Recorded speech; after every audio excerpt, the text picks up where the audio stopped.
For a solid month, there was no give. 5,000 Canadians were carried out. Here on the left flank, you've been pinning down a lot of Jerrys. This has helped the Yanks break out here on the right. This morning, they took Cherbourg.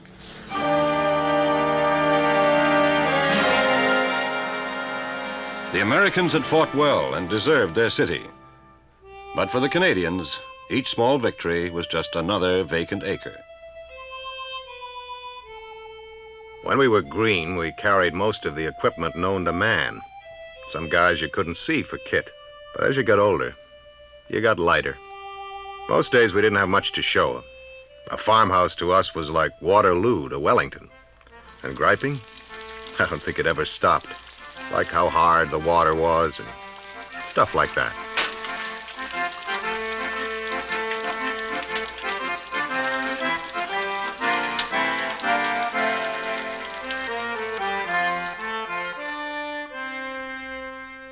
On July 5th, Montgomery ordered the British and Canadians to take their city. This was Caen, only 10 miles from the sea, but tenaciously defended.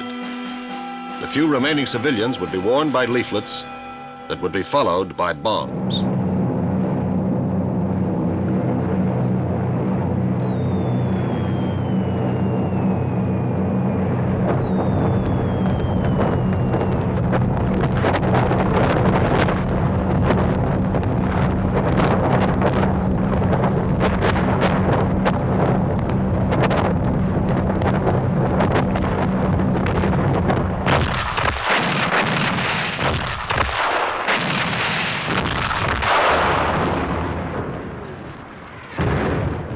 Under heavy artillery support, the attack went in.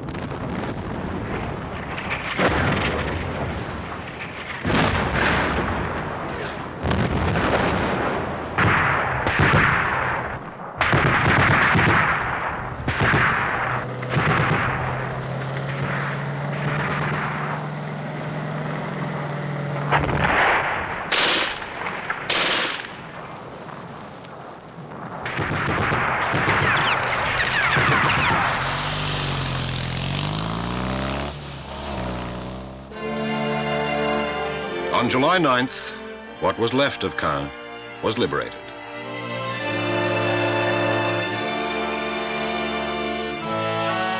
Most of her people had fled the city, but the remaining few, though still stunned by the din of war, shook themselves and came out to wave.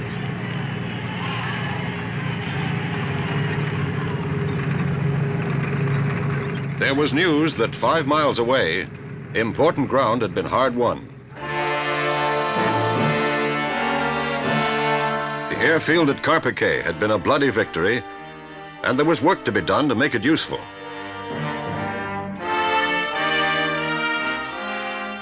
As Canada raised a flag in France, a Frenchman paused in Canada. The ramrod of the Free French unbends at Ottawa. General de Gaulle comes to us fresh from his visit to Normandy. What emotion he must have felt as he set foot once more on the soil of France. What a thrill of pride was felt in many Canadian homes when we learned that the first troops he met in Normandy were men of Canada's army.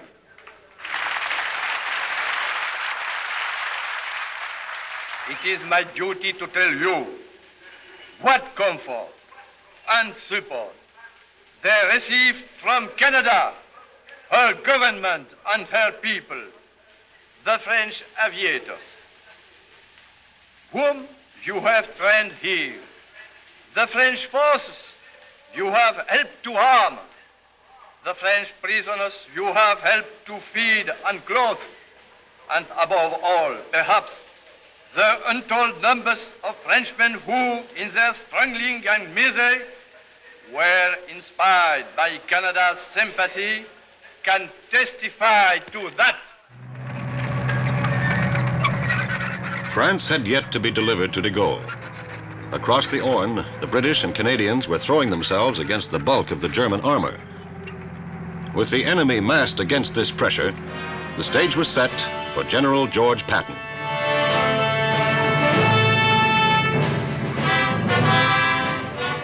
From Saint-Lô, on the opposite end of the line, the Americans broke out into Brittany. By now, Hitler had blood enemies in his own camp. In Prussia, a planted bomb had demolished Hitler's map room, but the plot had failed. Incredibly, the intended victim still lived. Now, as he visited the mangled survivors, his Gestapo was exterminating 5,000 suspects. To his hysterical followers, he was a folk legend, the mystical Germanic Superman. He was, in fact, partly paralyzed and growing mad, and he ordered his beleaguered army to strike west through France and cut the Allied lines. It was suicidal. The German attack was repelled by the Americans. The Allied strategy altered. The long right hook would be shortened to an American uppercut. The British and Canadians would grind south. This would lock the Germans in the Falaise pocket.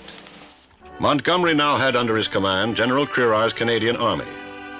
The Second Corps was commanded by the young, cool, brilliant General Guy Simonds. On August 7th, he gave his orders. Infantry and tanks would ride south as an armored phalanx.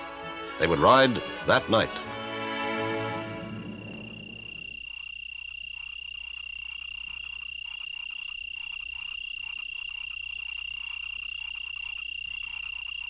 Open grain fields rose softly south to Falaise. With the artillery firing flares to mark their targets, they waited for the bombers. Promptly at 11, they came to blast a path.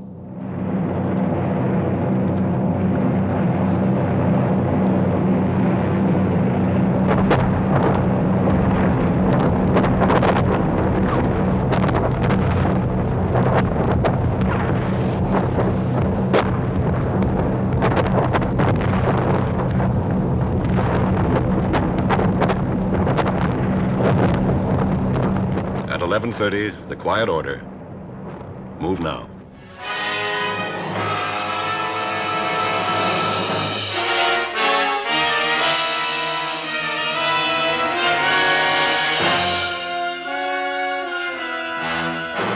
Searchlight beams bounced off low cloud to bathe the fields in artificial moonlight.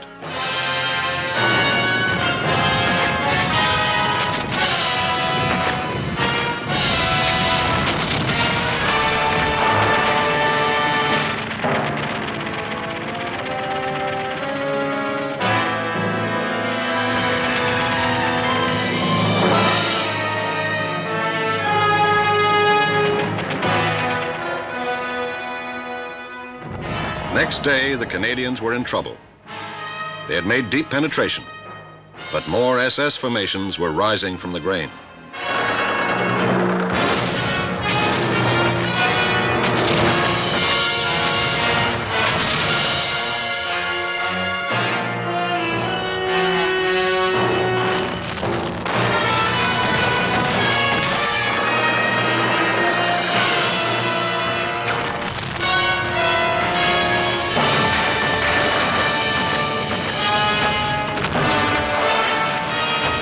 Three days after it began, the attack was spent.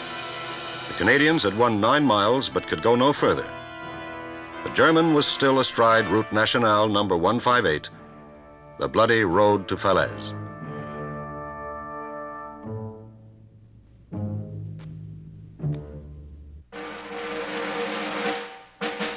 There was to be no stopping.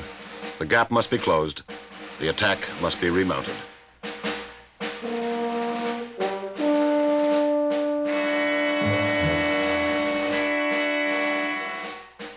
The 14th of August, a hot summer day in Normandy.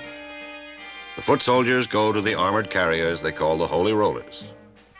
So tightly packed are the tanks that tape must be laid to guide them.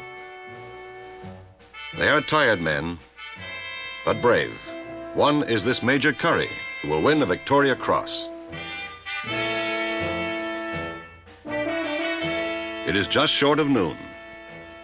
They head to the sun and Falaise.